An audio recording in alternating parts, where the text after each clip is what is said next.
Сәлем достар. Бүгін тәжірибе алаңында мен Бөбек Лүпілі жекеменшік балабақшасының тәрбиешісі Шынар Жұмабекқызы және Болатбекұлы Әміре. Бүгін бізде зерттеу жұмысы жұмыртқамен болады, иә? Ал енді сізге зерттеу жұмысына не керек екен? Үш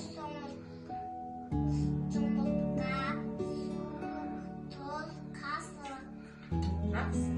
Ал енді мына жұмыртқаны алып бірінші стақанға салшы. Қандай өзгеріс болады екен?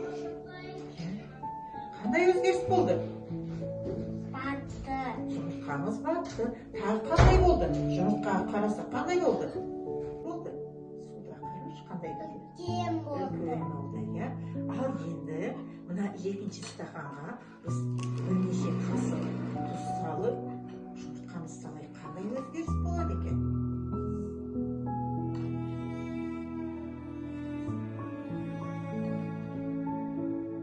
Ал енді жақсылап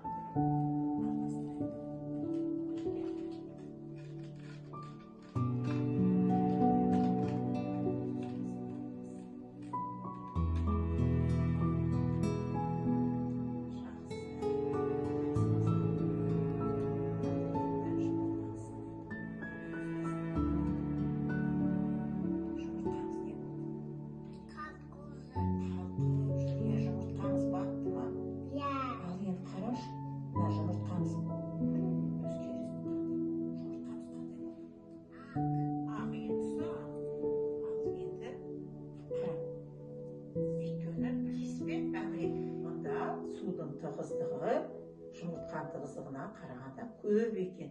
Сол үшін біздің жұмыртқамыз батпайды. Ал енді үшінші стақанға тағы да бірнеше қасық